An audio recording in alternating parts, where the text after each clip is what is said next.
Hello, everyone. My name is Jared Altick, and I'm a chaplain with the police department.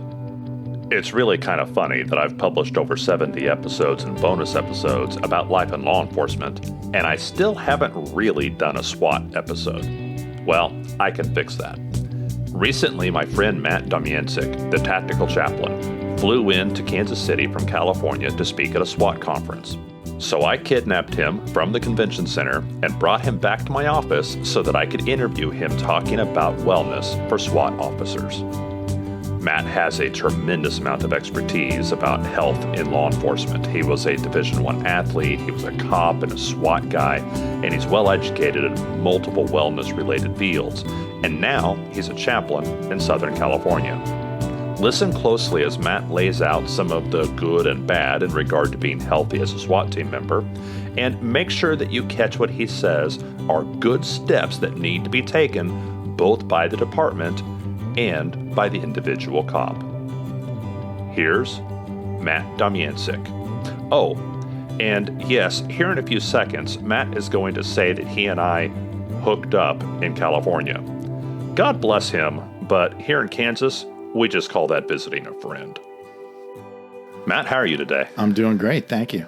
I'm glad you're here today. Nice to actually have you in person. Yeah, this is a change. Although we did hook up in California as well. Yeah, that was good. Last fall, went out to visit you and went out to walk the pier, and instead we just stood and talked about chaplains for for like an hour and a half while my wife was walking very around. patient. Yes. She's had 27 years of learning to be patient with me, and so she's a wonderful woman. So I want to talk to you about SWAT wellness. Okay. Our SWAT officers are some high-speed, low-drag, high-performing type individuals. At least that's certainly what they aspire to be, and many of them are. Yeah. But with that comes extra stress and being called out at all hours and that kind of thing. And so do you have, maybe if you're talking to a SWAT officer, what is maybe at the front of your mind as far as what this officer might be dealing with wellness-wise? Well, so a difference with SWAT officers, a lot of them are into their fitness, obviously, because definitely full-time, but a lot of part-time team have standards. They're into working out. They're into their nutrition. A lot of them these days might be into the biohacking or the other things that are all good about wellness.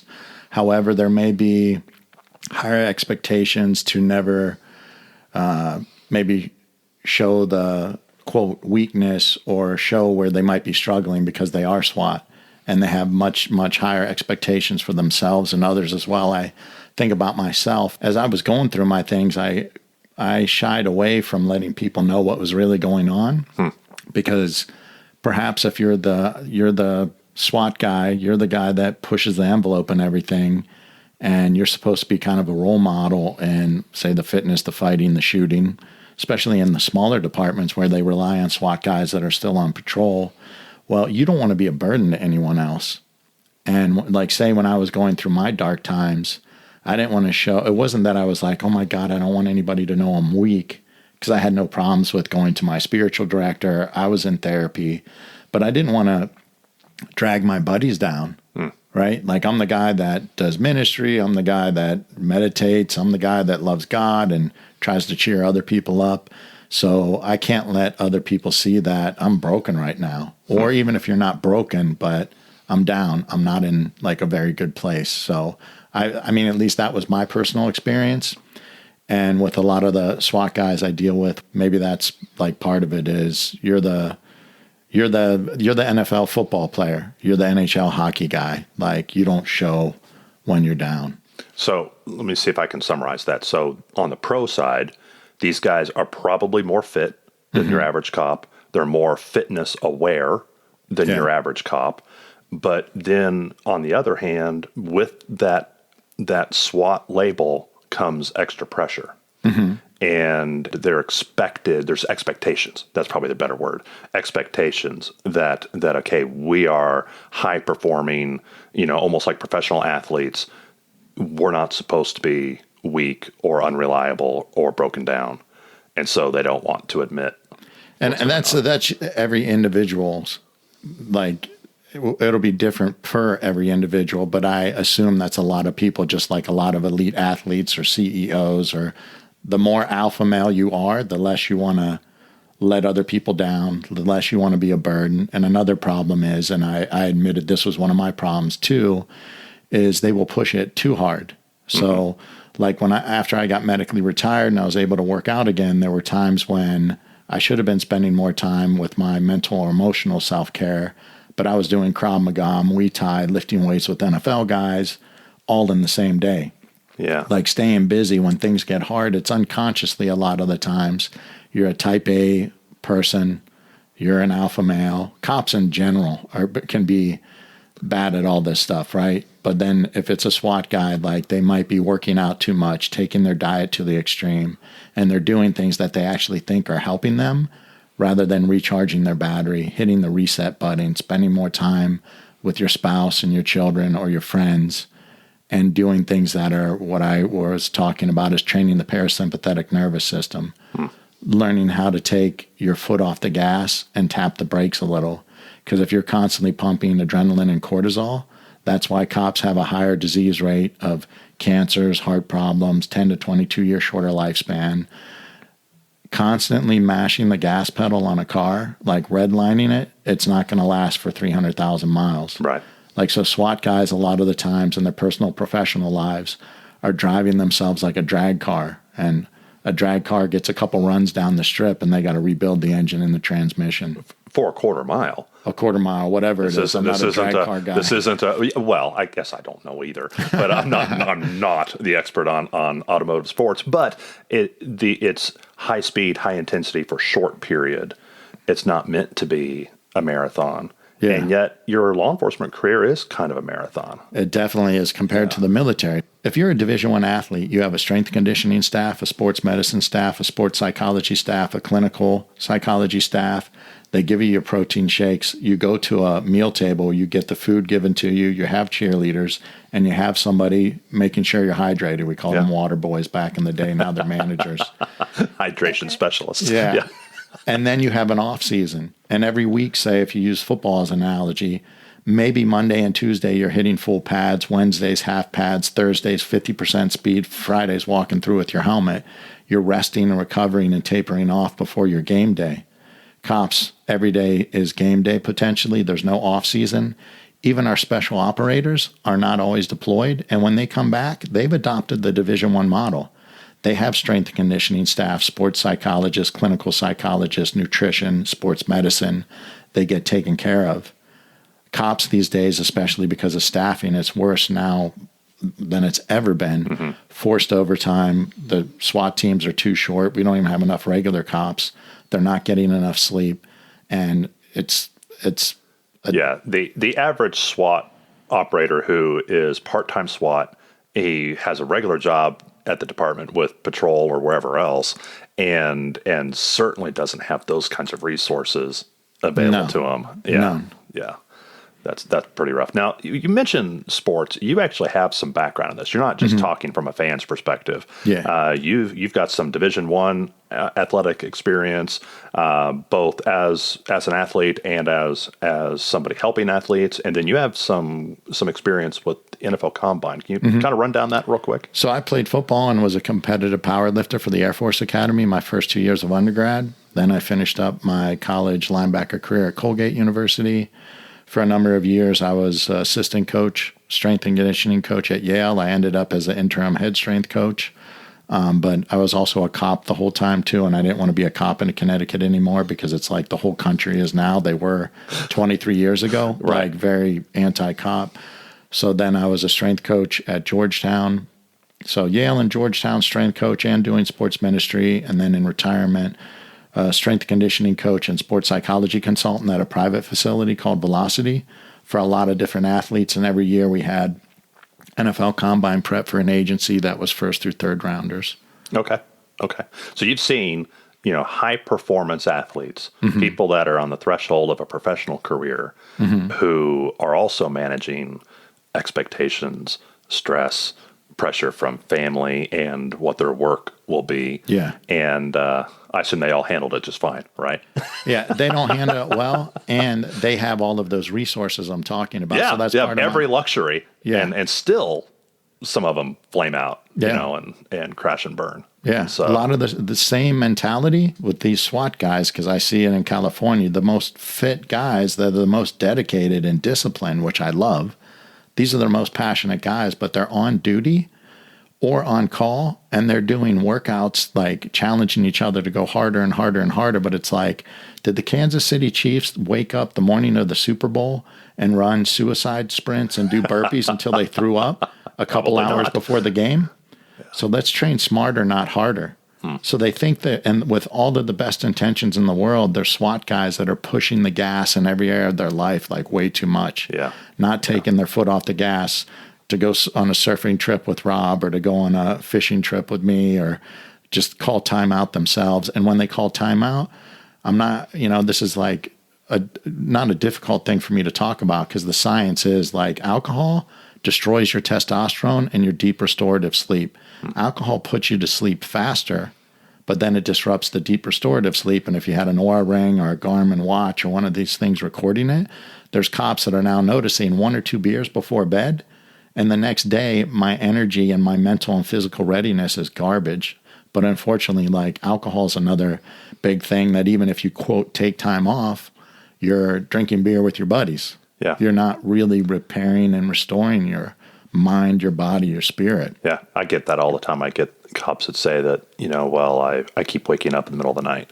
And my first question is, well, were you drinking before you went to bed? And I'm not saying you can't drink. I'm just saying that might be what's interrupting your sleep and why you don't feel rested, why you don't feel good. I mean, that's a pretty basic self-care kind of thing that let's just stop drinking before you go to bed. And you can drink some other time, right? But don't drink right before you go to bed, and that might do a world of good for you if they're tracking their sleep well. And also, I wish I would have known that caffeine in the second half of the day has a long half-life. You can fall asleep, but if you're tracking your sleep and your heart rate variability, it's all also pushing the gas pedal still. So you're not getting a full recharge of your cell phone battery with caffeine in the second half of your shift, or alcohol before bed, or eating food before bed. And then here's another thing that's probably a lot of SWAT guys are worried about: losing muscle tissue. Well, we were taught in sports nutrition you should have protein every 2 to 3 hours.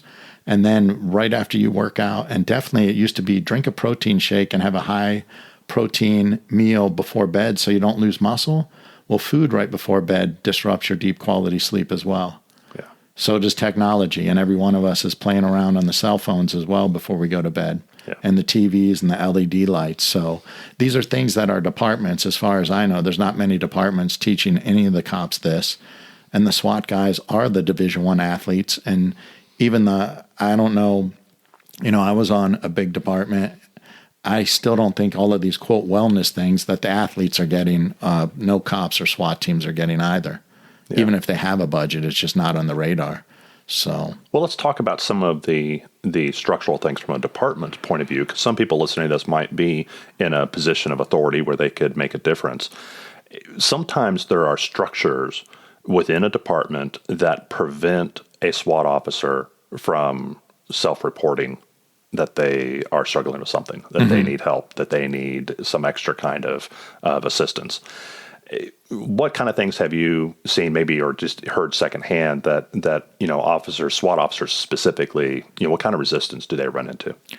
Well, one of the things with the SWAT officer is if I ask for help and they're going to take me off the SWAT team and they're going to put me on a light duty job away from my buddies, and say, if you read the book Sebastian Junger, Tribe, about veterans, it's not that veterans miss war.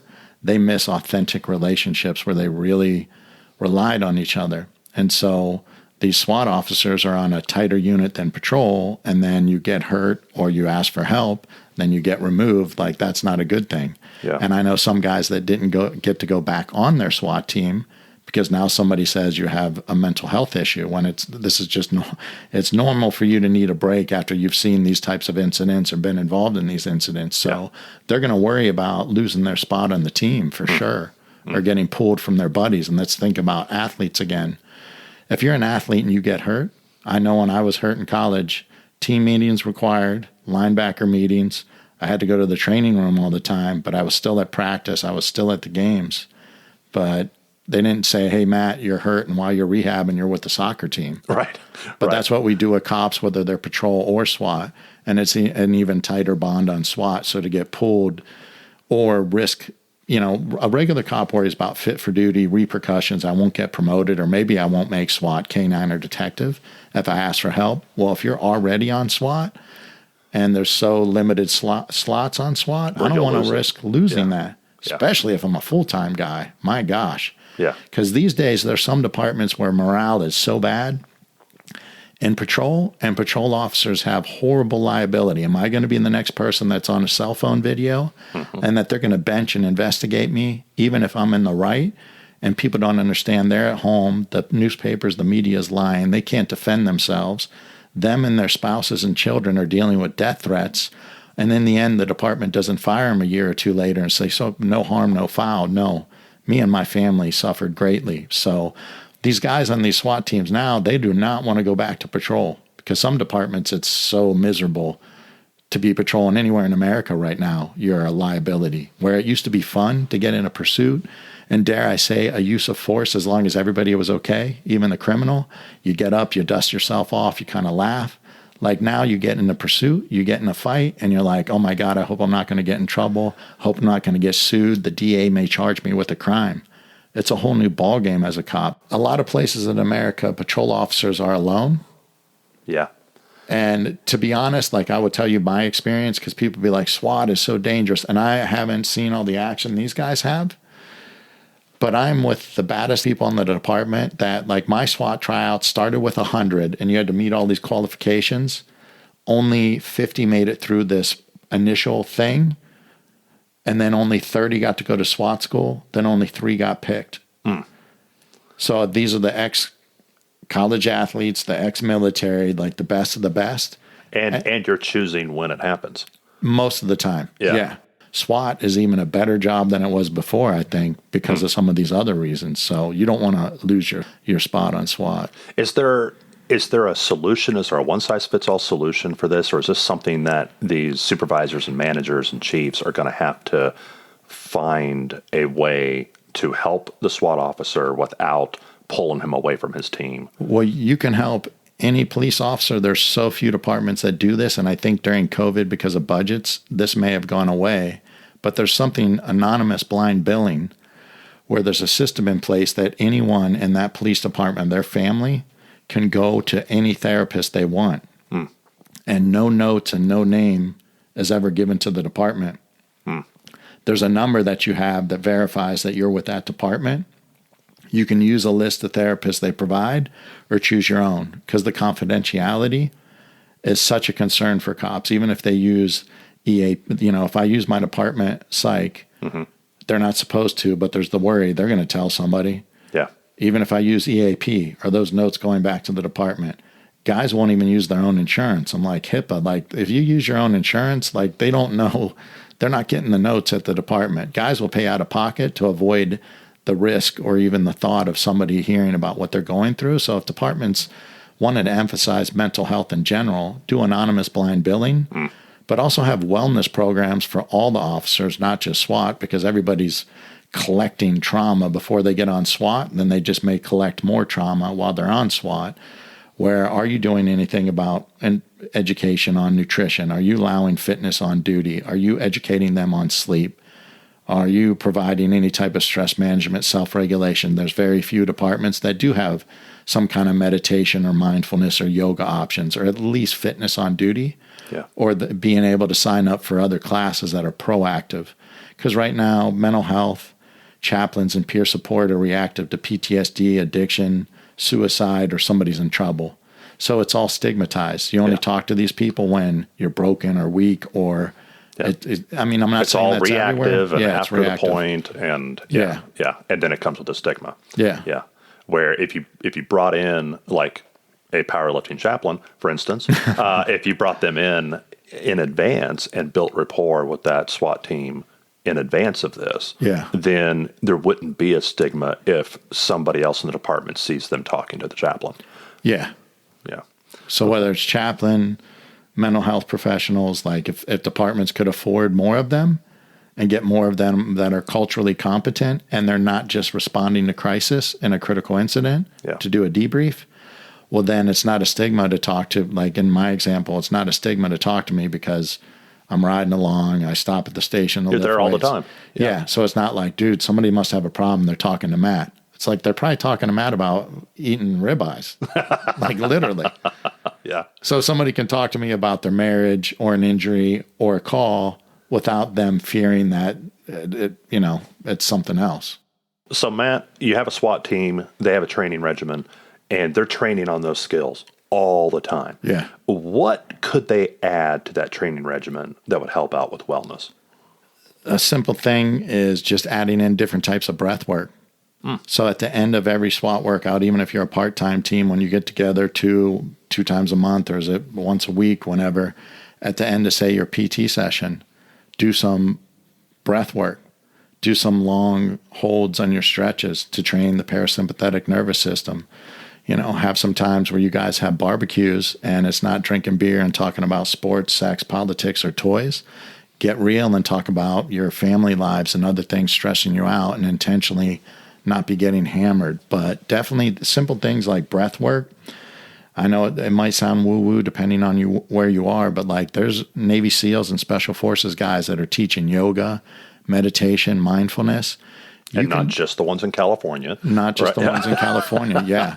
So, and like I said at this conference is, I know a bunch of Tier 1 Special Forces guys, SWAT people, and elite athletes that do gratitude journaling, breath work, meditation, yoga.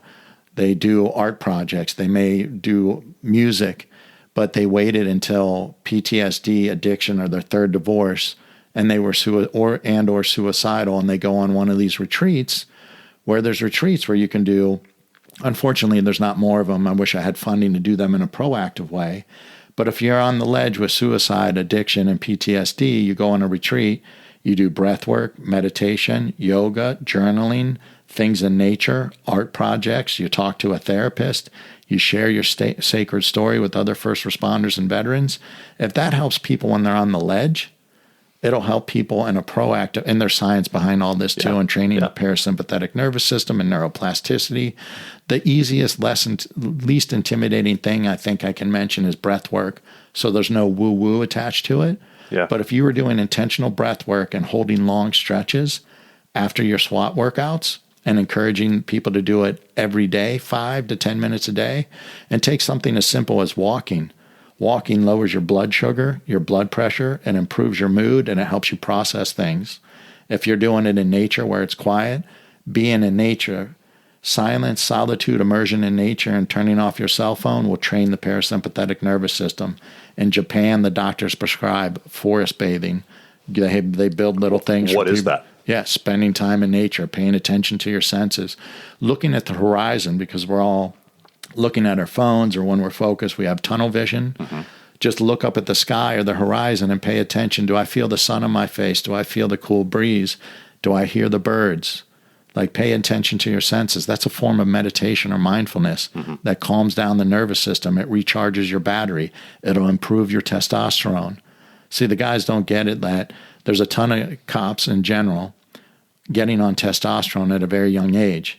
If you're not getting quality sleep, your testosterone's low. If you're not eating appropriately, your testosterone's low. If you don't work out enough or you work out too much, your testosterone's low. If you're not managing your stress, your testosterone's going to be low. And you can get away with a lot more when you're younger. Yeah, but as you get older, it'll catch up to you. So sleep, exercise, nutrition, and stress management, these are things that you can incorporate into SWAT training days. They have more power over their training than patrol does, because it's a nightmare for a patrol to get everything approved. If you're a SWAT team leader, it's like, dude, we're going to do some breath work. Maybe we are going to do, I'm not going to have them do a gratitude journal, but like, let's go around and talk about what we're thankful for in our personal life or what we're thankful for on this job. And it just might be the brotherhood and the fact that I get to lift weights on duty and hit the range and be more proficient at these things than patrol that never gets this type of training. So let's just talk about things we're thankful for: breath work, yoga, meditation, mindfulness. Hold your long stretches. Incorporate that stuff into your SWAT training. Those are some ways that I think are easy. And I even had a department that we were going to try to do peer support training like that, call it Pujitsu, peer support. So let the patrol people get to do some running and gunning on steel, do some jujitsu, and they were going to do some breathing, yoga, mindfulness, and sharing our stories or gratitude and things like that. Yeah. That's excellent, Matt. Thank you so much for coming in and talking to me about this. I appreciate it. It's a pleasure to be here at your church. Wow. Instead of doing this over the phone. Yeah. Yeah, every recording we've done together so far has been over the phone. And so it's great to sit across the desk from you. It's awesome. Yeah. I appreciate it. Thank you so much, Jared. One of the joys of doing this podcast is meeting people like Matt and becoming good friends with him.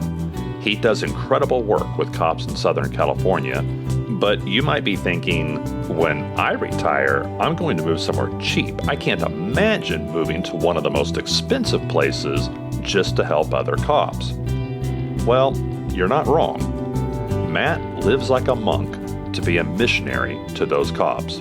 So if you'd like to help him out, please visit his website, tacticalchaplain.com, to see how you can help.